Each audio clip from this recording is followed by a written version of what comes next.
something for, oh, look, there's my face. That's because you're live. Because you're live. Oh, so am I. We're going to do, I have to unmute Cherry. Hello. Sorry, Cherry, sorry. Hi, Cherry. That's my fault. Hi. Mute you. And now we can hear you. You can hear me now? Now we can hear you. Man. Okay. So we have a quorum. Do we? Okay. Hi, everyone. Hi, Nina. Hi. Hi. We are still waiting for Alice and Andrew. Andrew's only going to be from 7 to 7:30 because the ad hoc Human Rights Committee is at 7:30. I thought it was at 7, but it's at 7:30. So Okay. hopefully he'll be joining us pretty soon. Do you think we should give it a couple minutes, or do you think we should? Well, I think we should try and wait for Andrew because he definitely would be the one to talk about the meeting, and he said he thought he could handle the minutes as well. I mean, handle voting on that. So there was really not that much new information, but Alice had written in her warrant approval. She had said she would be here. So Great. Okay. Yeah, we can give it a few minutes. Miss Alice.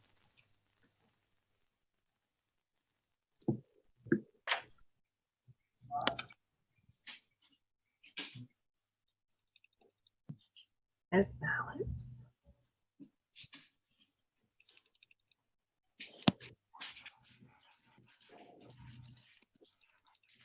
All right.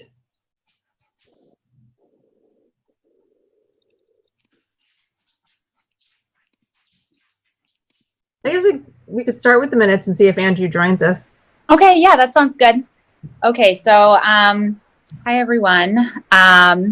So it looks like we can call to order. So it looks like the first item on the agenda here is approval of the minutes from last month, June 8th. Did everyone have a chance to take a look at the minutes that were sent out? And were there any changes that people had or additions?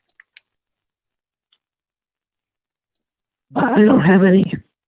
I don't have any myself either. I don't know if anyone else does, but I didn't see anything that needed to be changed. I was fine with it. Okay. So I move we accept the minutes as presented. Second. Nina's muted. technology. Okay. So was it Cherry who Yes. John? Who, I made the motion. okay. John seconded it. Great. So and do we all We have to do a roll call. okay. I'm gonna try scanning over. I have to be on Zoom on my phone, so I'm gonna be swiping. So hopefully I don't mute myself again. Okay, so I'm just gonna call names as I see them on my screen. Monette, Yes. John, yes, right? Okay, Alice. Yes. And Cherry. Yes. And myself, yes, as well. Okay, so. I just let in Andrew. Oh, great. Okay. Thank you, Amy. Okay, so that's perfect timing because I know the next item on the agenda was the ad hoc committee update that Andrew was going to share before he joins his next meeting. So, Andrew, do you have an update from the ad hoc committee? You're on mute, Andrew. As well. I just did the same, so. Yeah, so I think the last meeting was probably not the most productive meeting we've ever had. It was because there's some new people on the committee.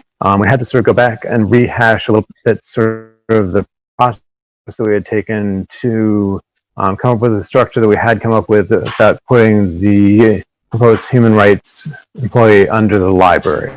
So that took up a good chunk of the meeting as we sort of explained the whole process and the rationale for how that occurred. So that's the biggest thing that happened in that meeting. But I think, you know, at this point, that's issues pretty well settled, I believe. And so that was the major event of that meeting. Okay. But Can you tell us who's on the committee, Andrew, right now that you know of, like, the new ones that we should be aware of? You don't have to, but I don't have that list right in front of me. Sorry. okay.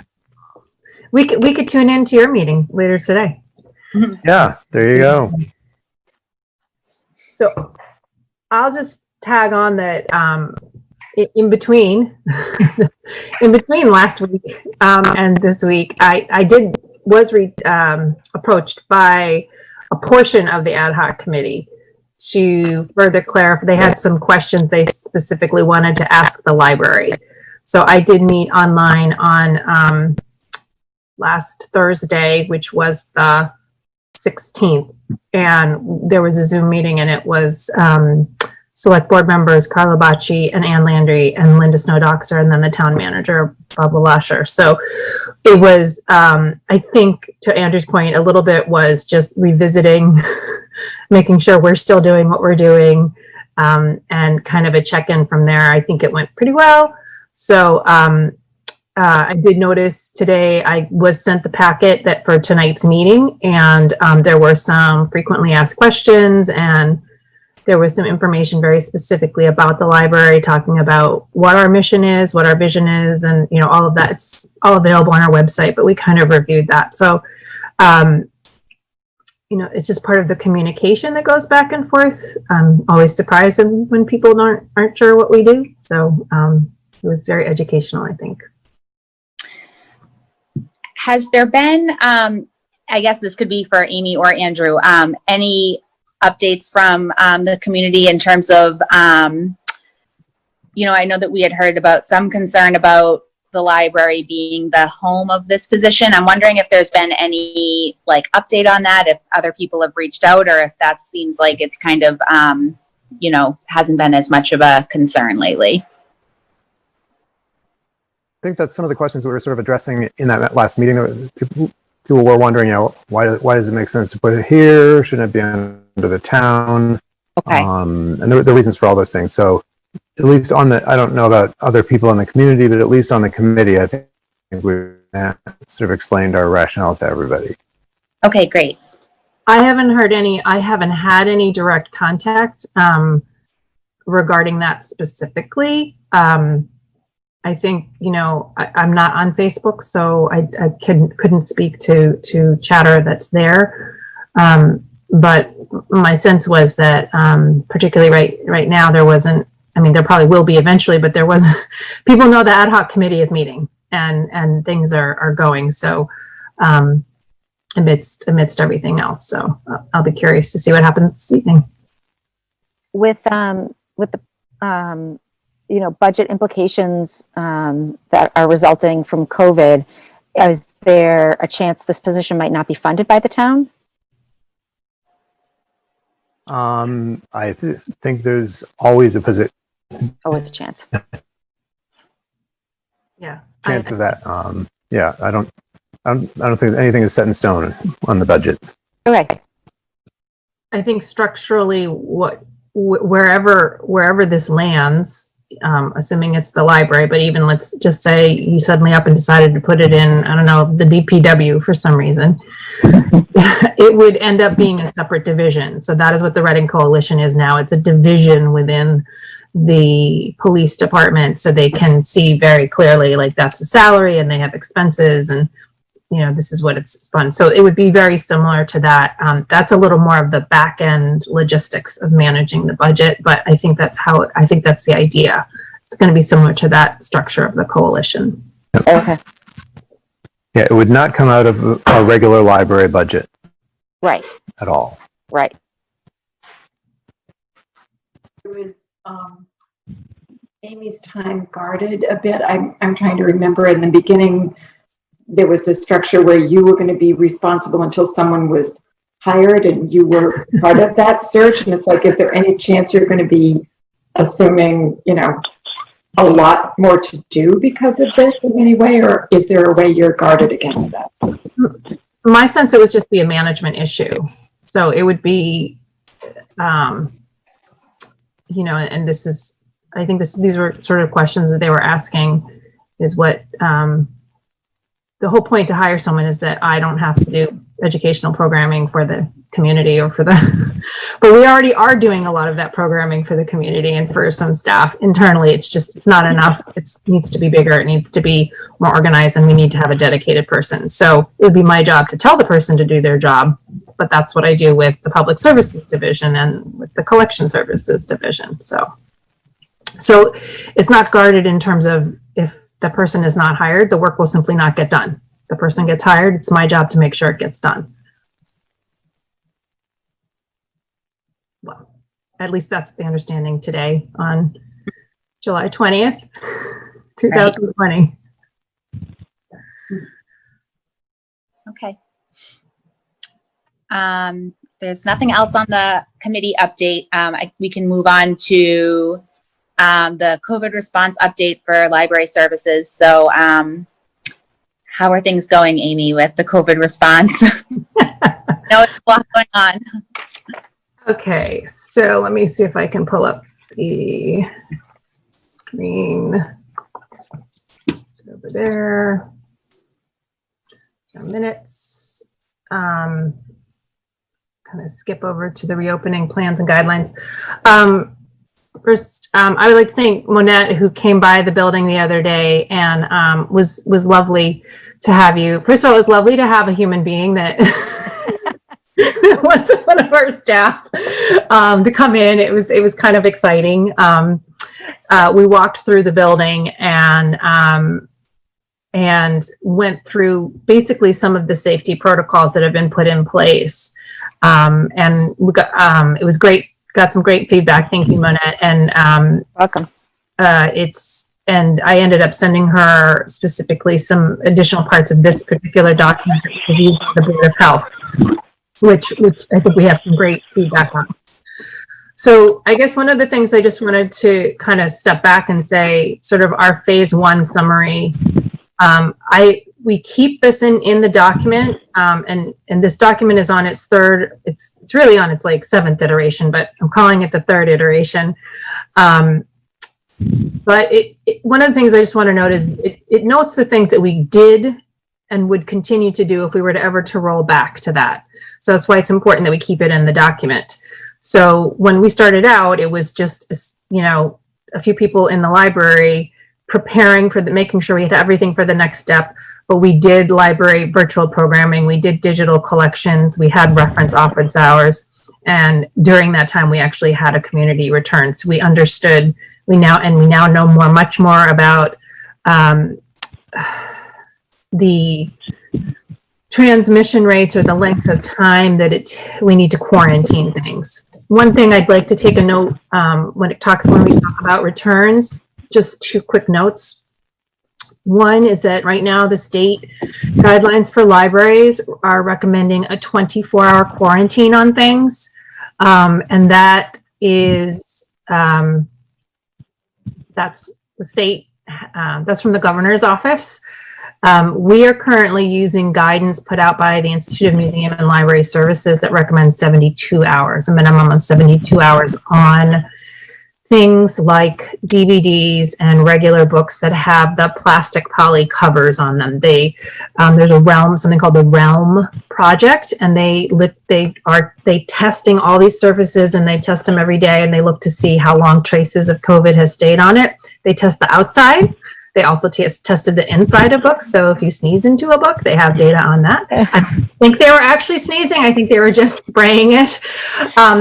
But the first part of that was for regular books and the normal plastics that you find on DVDs or CDs are probably a big part of our collection, was 72 hours. Just today came out the next phase, which were Braille books and glossy pages and board books. We do not have any Braille books. We have a lot of magazines with glossy pages, and we do have a picture book collection. The picture book collection was recommended for 4 days, so that's more than 72 hours.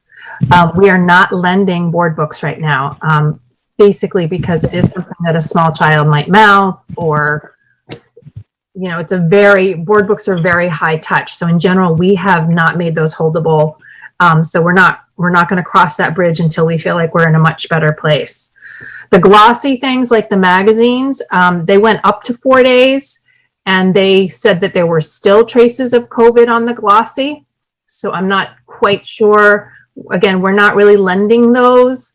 When it comes to lending them, I'm not sure we'll be able to do that until we can do some additional tests on that. I would not feel comfortable sending those out and getting them back in, especially things like our weekly magazines, because if you take it out for a week. And so we are continuing to really invest heavily on things. Well, RB Digital is now going to be purchased by Overdrive. So almost all of our digital magazines, they'll get bigger. We'll have all of those available. We'll continue the physical subscriptions just because we need to. We can't just stop them and start them, but also because we are trying to think about who is not being served, and if there's a way that, I don't know, maybe through our acquisition process that we could share those with people. We used to have a magazine giveaway a long time. I don't know, there's a bunch of ideas floating around. We do want to make sure that we're getting the biggest bang for our subscription buck, but also keep people as safe as possible. So we're trying to balance some of that out. So it's not a wholly digital world yet for us, and I don't think it ever will be. So we will need to maintain some physical subscriptions there. It's just right now they are a slightly higher risk than your average book or DVD. So there won't be any books that will be on display in the libraries. I mean, magazines will be on display in the library, right?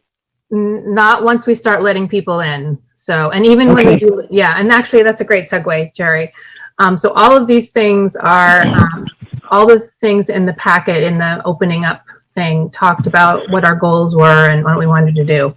So because on July 13th, the Board of Health approved us to move ahead with letting people in for different phased approaches, we've spent the last week and we'll spend the next couple weeks trying to get set up so that we can have people come into the library just to pick up circulations. That's the first baby step that we're going to do. We had originally thought August 3rd, we might be able to have an internal pickup. We're looking at our staffing levels right now. Part of that, we anticipate bringing our staff back for the 60-ish hours of operation, but not of service. So meaning if 9 to 9 was our normal Monday, staff could be in the building from 9 to 9, which is nice because it staggers our shifts nicely. And we'd be able to offer curbside pickup from sort of 10 to 8 p.m., 10 a.m. to 8 p.m. It's also, August is a very light month for us. We have had approved a lot of schedules. It's generally not a real high, it's not as high as other times for circulation. So I think we're going to take at least another week and look at adding a third pickup option. So curbside, outside, and then possibly inside pickup as well. Maybe the second week of August. Originally, we thought maybe August 3rd, but in view of the prep that it's taking to keep curbside running and prep the building to get people inside, we're just a little nervous of that. And it's a tough discussion to have. So the one thing we are adding tomorrow from 10 to 12, we're trying a different type of service called Pop-Up Library, which is outside. It's for 2 hours. People do have to sort of make an appointment, but rather than like a 10 a.m. to 10:10 kind of appointment, it's more like 15 people within this hour can come, and then another 15 people can come. You will have to stand in line. You're not going to be able to touch all the books, but they have QR codes. They have some samples out there, and then we'll be running in to get them. But the focus is going to be on the school required and recommended reading. So that means that if you're in 7th grade, pick one of these 5 books. Don't touch the books. Here's a summary of the books. There'll be 2 librarians there to answer questions and help guide you. Take those books home. They'll be able to check them right out there. They have all the PPE. They have the setup. So we're just doing it for 2 hours tomorrow, and then we'll do it for 2 hours next Tuesday, which is the 28th. And then we're going to each week we'll look at the, like, how many people came, how many people signed up but didn't come, how many people saw people at the library and just walked up to see if they could get something. So we're going to kind of track that for a couple days, but we'll hopefully be able to increase pop-up libraries to also include things like the children's room is putting together backpack kits. We purchased a lot of backpacks. So, you know, kind of if you've had little children in the Reading Library, you know, there's like the dinosaur backpack or the truck backpack. So, excuse me. And that apparently people still call my home phone. So that will also go out. We're also going to have some bestsellers out there, basically the top beach reads. Mm. And again, people won't be able to handle the books, but they will be able to have, like, I think, like I said, there's a QR code and there's some things that they're going to have that you can, I think it's a piece of paper that you can take away that has a few summaries. So it's not the entire collection. It's really meant for quick browsing. It's really meant for the people who would normally come into the library, have an idea of what they wanted, look, and then just take something and go. So it's a variation on what a few of the other libraries are doing in the area. We're still working on expanding the Wi-Fi access in the parking lot. It's a little bit more of a technical challenge than we thought it would be. We're, you know, obviously we're concerned about when it would be available and how it would be available. But Wi-Fi is, internet access is a huge piece of the technology barrier to folks. So even if we could lend them out a Chromebook, if they don't have internet access, they can't access, you know, they can't get to it. I know the schools, some of the kids in the schools are struggling with it. So we're trying to come up with a model that allows us to not only have the Wi-Fi out there, but also have good control over when it's on, when it's off. We don't want to have any filtering on it. We want to make it public library friendly, but also, you know, not places where people would just hang out and have a party in the library parking lot. So those are the types of things we're trying to get done in the next two, possibly 3 weeks. The big goal for the week of August 3rd is really just to expand those hours of curbside pickup and also our reference hours and asking questions. There'll be somebody in the library for those hours. The next phase is phase 3. Technically, phase 3 for the state goes beyond allowing people in the library for checkout purposes. It does permit use of shared equipment like computers. Andrea Fiorillo and I are walking through the building. We're going to work with Kate Zanino as well to think about, I think right now the priority are the computers, specifically because of the technology piece that we mentioned. Things that we could fairly easily do is make PCs available by appointment. Either, you know, you could have a walk-in appointment or not. Yeah, we'd have to have some sort of appointment. It could either be done ahead of time or it could be done like, are there any computers available? We do have to determine an appropriate time. We do have to decide whether it would be more than one person per day per computer and how much cleaning we need to do in between it. One option is to just have them rotating out and let them sit for 24 hours between users with cleaning. So that's something we need to think about. We have someone working on our museum pass reservation. It's been very difficult to work with museum passes because while some of them are opening up, some of them that are opening up are not honoring, some of them are not honoring the museum pass program. I kind of get that because even though we pay for it, they are struggling to get their own income. So I can understand why they might be hesitant to say like, well, let's just take people who are members or people who are willing to pay the price. So I understand, but we have to check each of the 20 or so museums individually and then check and modify the software and the passes. So we need to have, that's like something that requires a whole sort of dedicated time. I don't foresee in library browsing. I feel like that's probably on the lower level of priority, maybe towards the end of phase 3. I think we've come to the fact that maybe checking out your own materials, if you come in and you have books on hold, you can just go to the checkout and check it out yourself. That might be something we can do. We're trying to open it up and not be a bottleneck and not be really a barrier to people getting their materials. I think we have not heard in Massachusetts. I think I've heard about it in Connecticut or Rhode Island, places with open browsing. But in any community that's our size, so like 25,000, let's say 20,000 and up. If you know of any libraries with that size that have in-house browsing, I'd love to know who they are, and I'd love to be able to chat with them. But as far as I can tell, everybody in Noble, there's no in-house browsing right now. So it just feels odd, because I feel like we'd have to have 3 staff members for every person who's watching over every person in the building. You can touch something, then do you put it on a basket or a cart where it has to be held for a while, 24 hours or however long, before we can reshelve it? What is the risk? How do we direct the traffic up and down the aisles? So there's a little more complexity with browsing.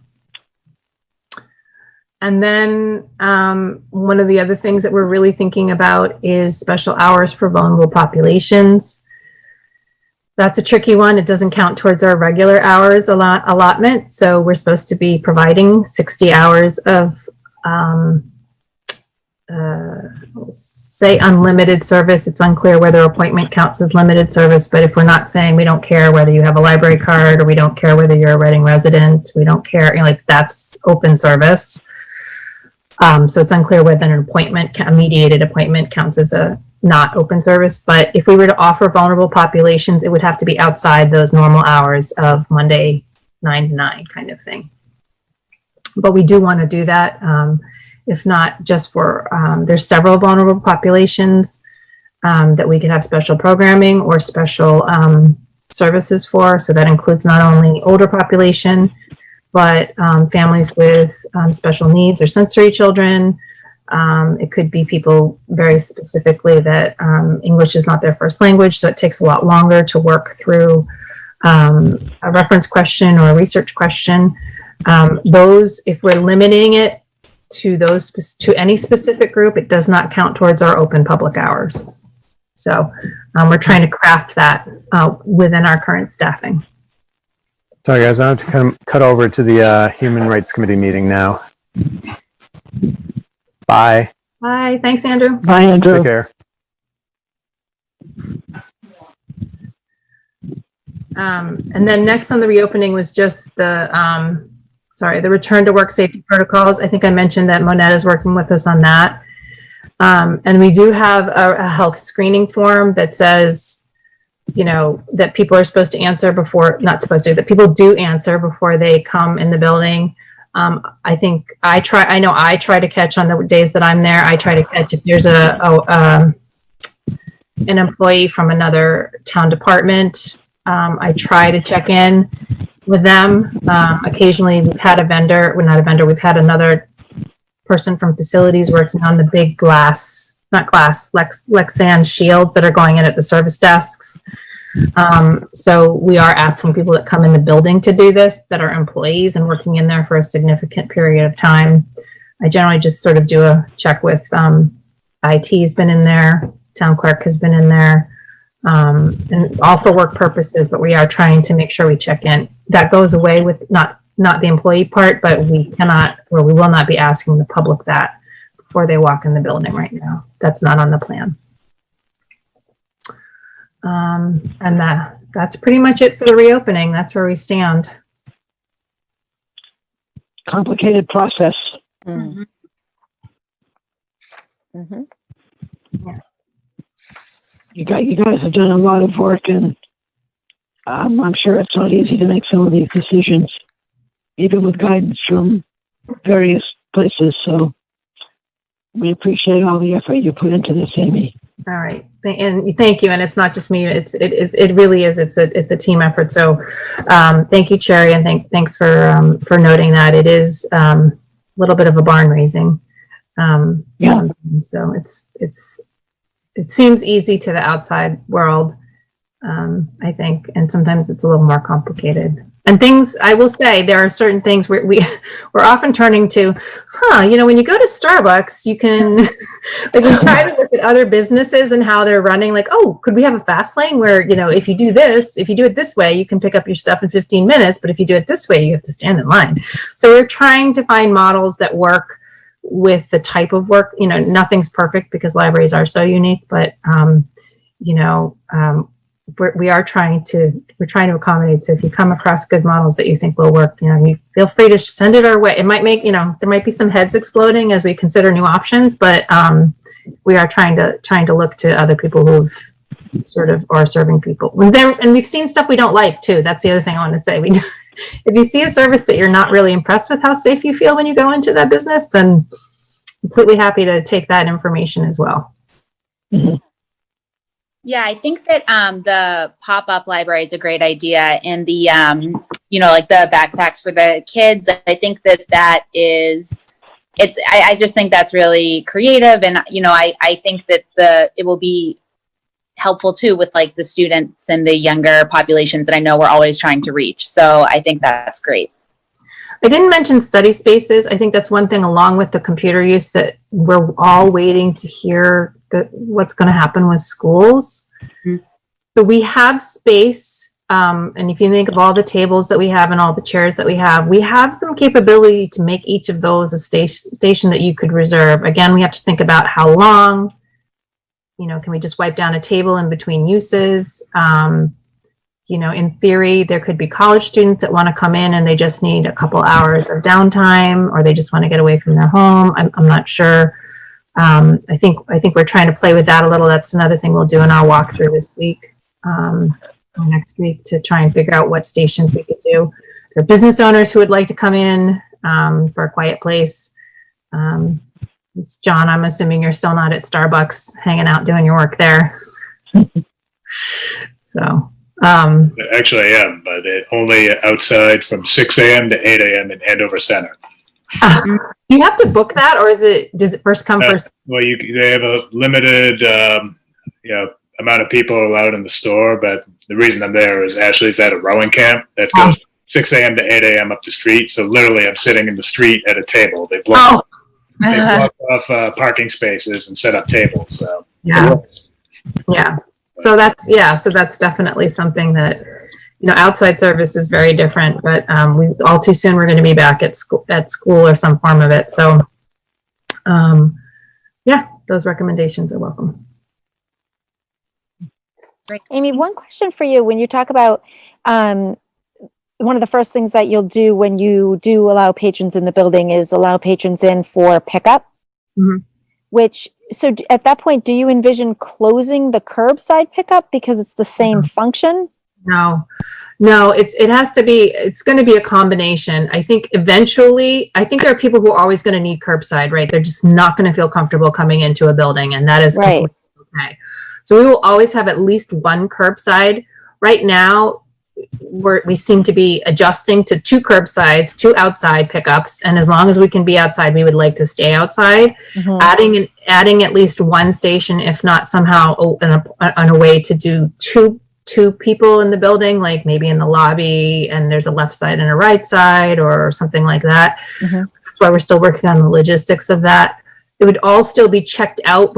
You just have to come in and, A through L is over here and M through Z is over there. You find your thing and you take it. You have to stand in line and wait for the next person. We want to double the capacity because right now we're still only at about 12 clients per hour. So first, we're going to expand the hours. We'll have more hours, which will be great. Then we want to add a station, hopefully inside, or an appointment inside, if not 2 appointments. And then so we kind of want to pull that out. And at some point, maybe we would shut down one of the external curbsides, and that might morph into something else where, it's a special thing where it really is somebody bringing it out to you and putting it in the back seat of your car or something. But we do want to make sure that is an option for people who are vulnerable and don't feel comfortable coming into the building. Okay. Thank you. And homebound service of some sort. Andrea right now, our new librarian is starting August 3rd. So we're really excited about that. And one of her jobs is to really start working on the elder services, and that part of that is homebound. So Andrea is really hoping to ramp that up. We're not really ready to bring the volunteer members back yet because there's some safety training that needs to go on, but we feel that with Andrea and Melissa, who's the new librarian in public services, that we'll be able to offer some portion of that. And some of our homebound people are like, nope, don't bother. I don't want you coming into my house or coming to the house yet. So we're just trying to judge each of those individually. Thank you. Okay. If there are no other questions about the COVID response, I guess we can move to the financial update for FY 20 and 21. Sure. Mhm. I'm laughing because Monette was very kind and came to my office and asked me about some of my typos. And I then responded on my personal performance review will be to have X number of percentage of my packets go out error-free and X number of minutes be error-free as well. So we already got 1 minute down. We had 1 minute with no corrections. So that's really exciting. I'm already well on my way to a goal of having minutes that are accurate and don't have typo corrections. So, the financial report does have some missing verbiage in there. It is a flaw, and my entire staff will tell you that they're appalled whenever I send anything out without having somebody else proofread it. So thank you for signing the very small $696 warrant that I just submitted today. It was small. Ironically, we weren't using any municipal funds, so it wasn't essential that it gets paid, but it is good to note that it was paid in FY20. Those were all for services in FY20. We did meet our materials appropriation. In fact, I'm confident we went over the 14% without even including our computers that we purchased for potentially for public use to swap out for public use. So without the technology clause, you can use some of that. We purchased 14% of our budget was spent on materials, both virtual and physical. So we felt very good about that, and I think we all felt that every purchase we made was very intentional in terms of materials. We were also able to stock up a little bit with other expense money on things like toner and things like that. I mentioned in the report that our budget was approved June 15th. I know that to me that feels like months and months and months ago. We did take a $10,000 expense reduction, and I wasn't really told where that needed to come from. I sort of stuck it in materials, but ultimately it doesn't matter. It just overall expenses were reduced by $10,000, which is minimal. And it was certainly no more than any other department.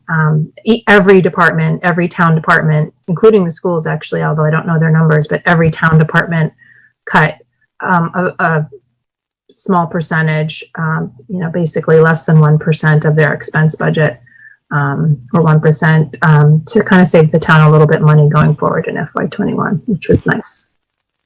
I mean, not nice, but I did check our overdrive numbers. They are double what they were, or they're very much they're the overdrive audiobooks and ebooks. I meant to bring the spreadsheet with me. I didn't bring it with me, so I don't have it. It's in the office, and I don't have access to it right now. But we are seeing a significant increase in our digital audiobooks and our digital ebooks. The next report we need to run, which I haven't figured out how to do, is the magazines that we have on Overdrive. So I think there's a way we can check out that as well. So we're starting to track that information now. I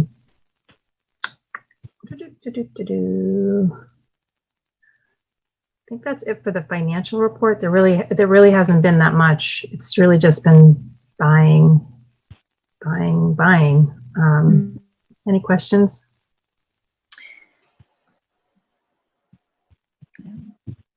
we have not been receiving really, we've received a few donations, but they're fairly small in between. I'm not surprised that we're not getting the donations. So one thing that has changed since I sent this out is last week I did confirm that Melissa Selden is starting August 3rd. We now need to kick off the search for a new children's librarian. Hiring is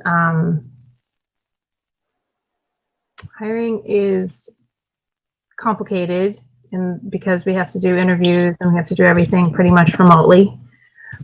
So we're still working. We're working with HR right now to make sure that we can get the right job posting out. We are in queue. Melissa Selden, who's the one who's taking the position Kathy Mix has had, was actually, it was offered, the official offer and acceptance, and then, scheduling of the physical and drug tests, all of that was the very first one that went out from HR. So the library got the very first hire post COVID or in COVID. I think part of that was waiting for Quadrant, the physical health people to open up. So we got our one. Now to get the children's librarian, we have to go to the back of the line and stand out behind all the other departments that are waiting to hire as well. So we're in queue, and we're kind of excited about that.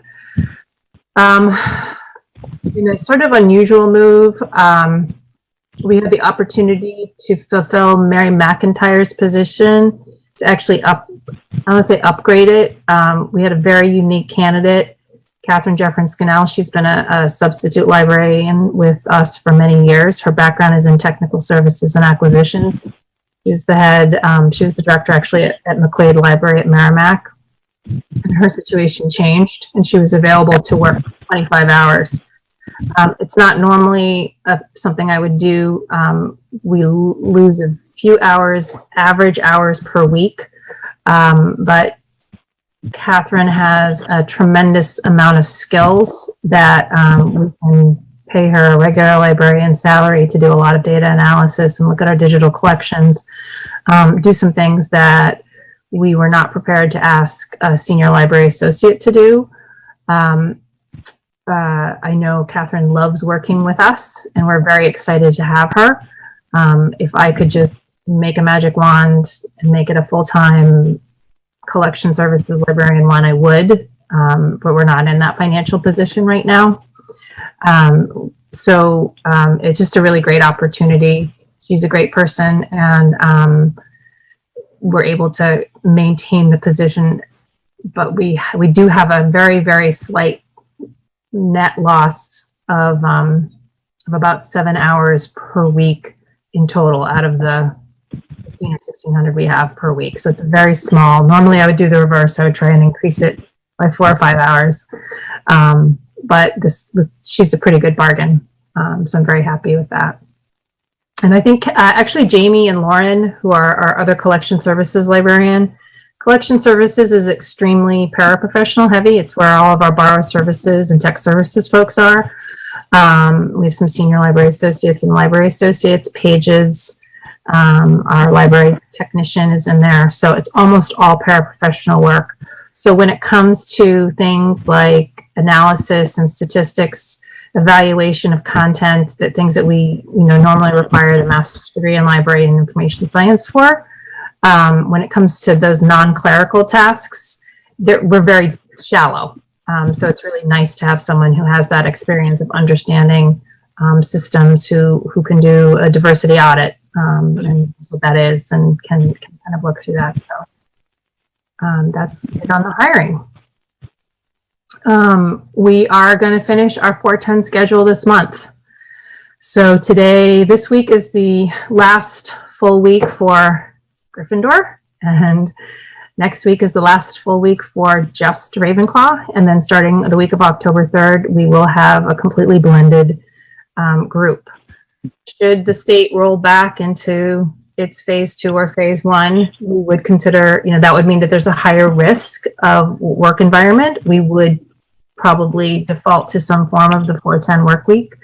and also, in some ways restrict it.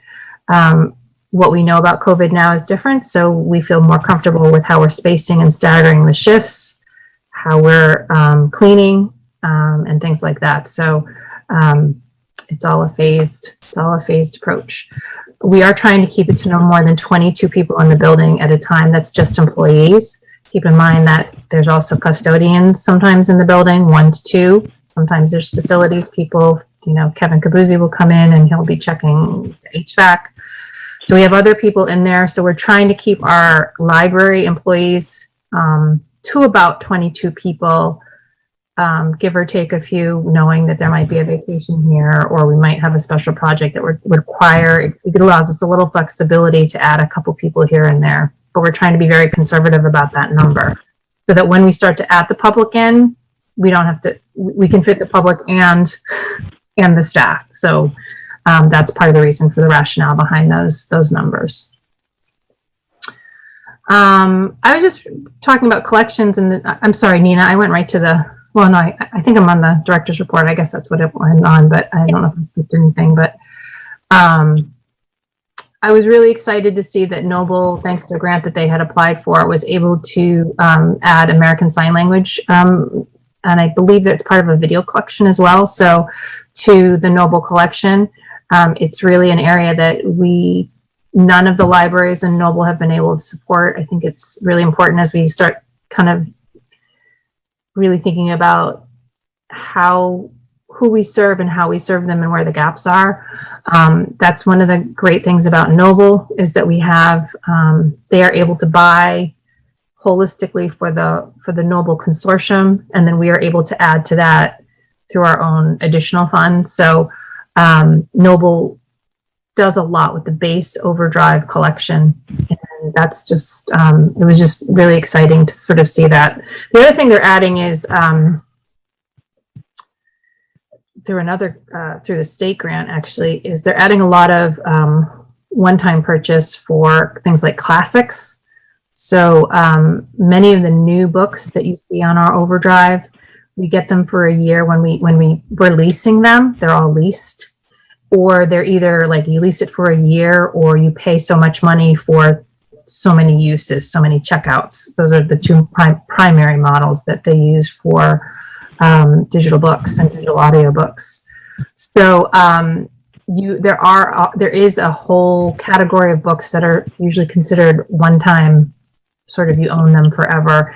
They are often books that are sort of out of the major public domain. So like, Pride and Prejudice or Shakespeare or, some of those things, but you just have to purchase them one time. So Noble is trying to build up that core collection of sort of classics. And some of them are not public domain, but they are available because they're just considered standards.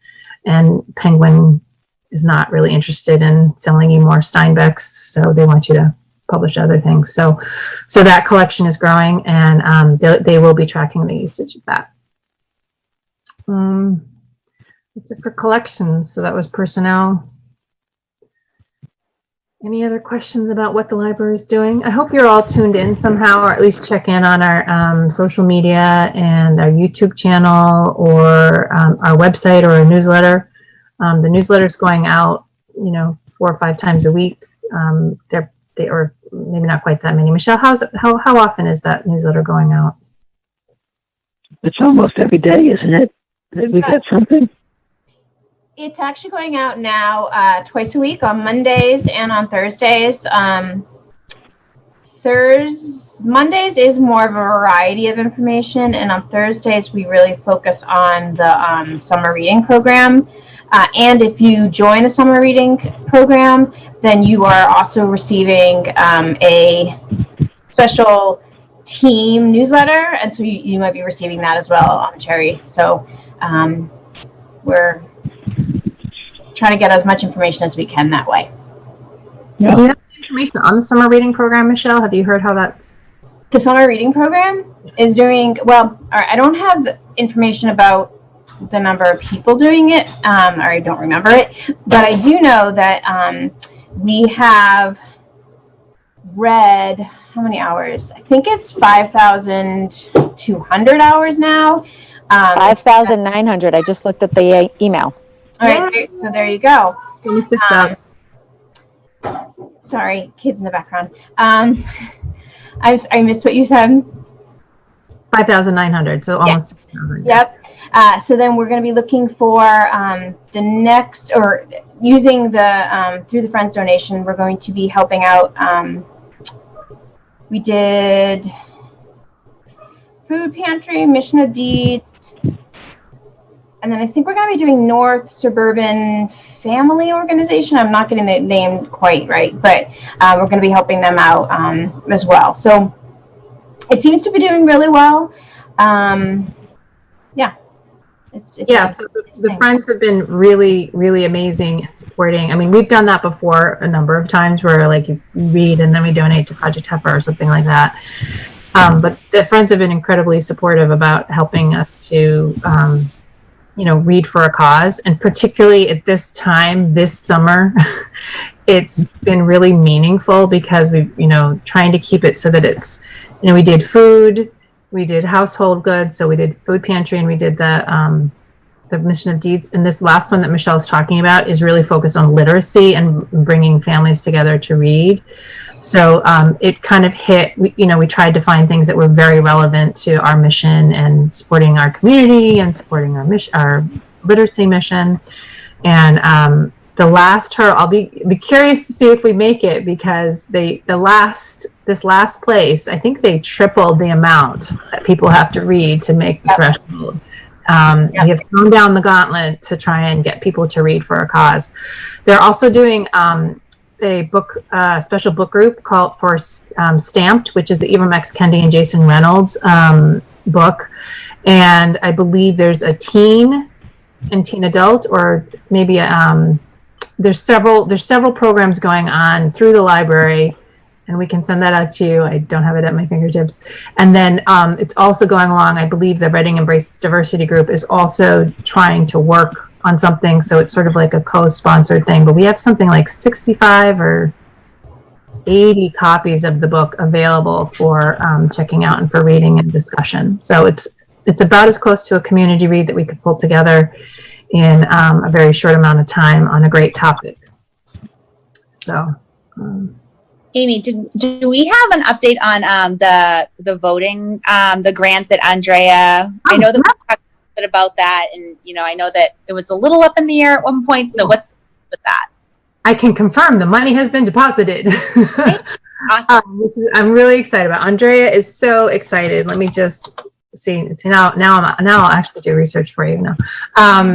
The vote is going on. The first event is next week. It is, I feel like it is the 29th.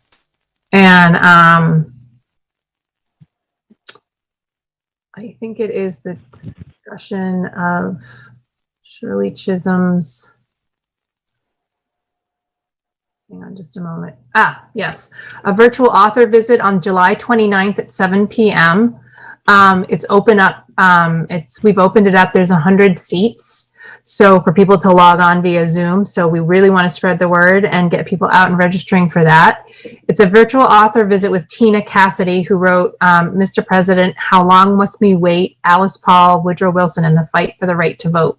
So she lectures on her book, and it's pretty exciting. So if you have nonfiction groups, or if you have groups that are interested in social justice, or if you just yourself are interested, please register today. It's a 1.5 hour online virtual visit with the author Tina Cassidy. So we're really excited to kick that off. And then that's a lecture. And then on August 5th, there is a discussion with her. So you can read the book, check out the book, and go ahead and actually have a more interactive discussion with her. And then there's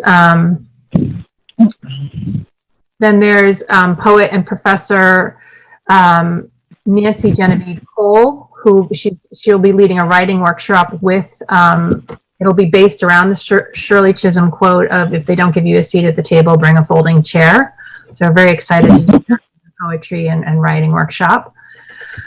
And the stamped book discussion, there's one for middle schoolers and caregivers, and then one for adults. That's happening on late August, August 19th and August 20th.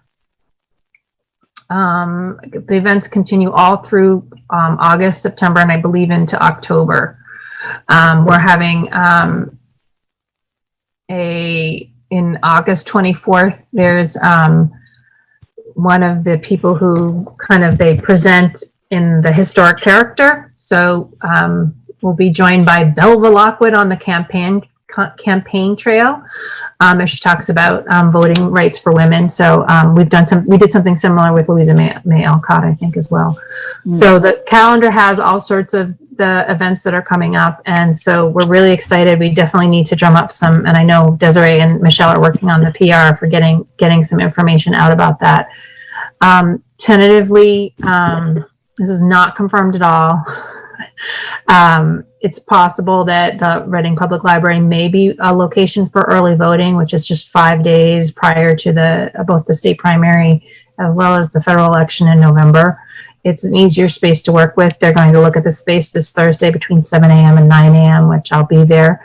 It would be very separate from any other library function. It would not be, if you're allowed to go vote, and it's run completely by the town clerk's office. We just cut off basically the whole meeting room area, and it gets set up there with facilities and DPW, and might be a parking impact. They are anticipating, and I hope you all got them. Everyone should have gotten something at home, whether you wanted a mail-in vote. If you haven't gotten it, you should be getting that.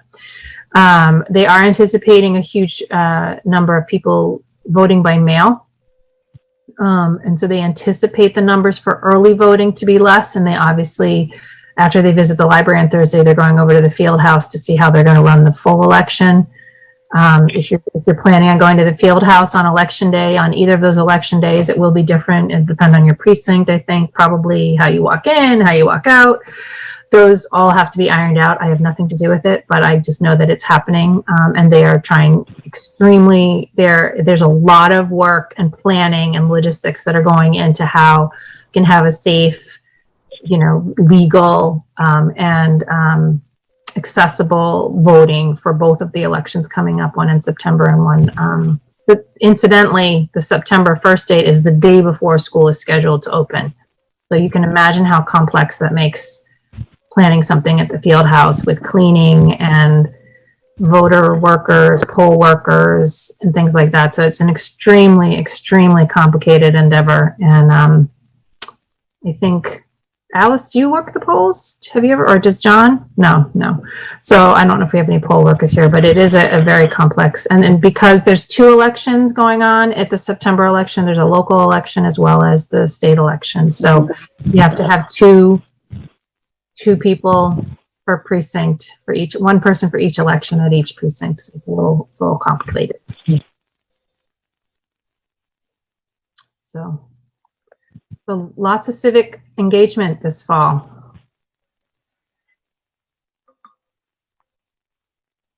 Right. Do we have any other business or things we want to talk about tonight before we adjourn? I can't think of anything. No, neither can I. Thank you, Amy, for all those updates. I know there's a lot going on. So do we have a motion to adjourn tonight then? I move we adjourn. I second. Okay, so I'll just the same call as you come up on my screen. So John? Yes. Alice? Yes. Monette? Yes. Cherry? Yes. And yes for me as well. So we are adjourned. Thank you. Thank you, All right. everyone. Thanks, Have a Amy. great Thanks, care. Michelle. Good night.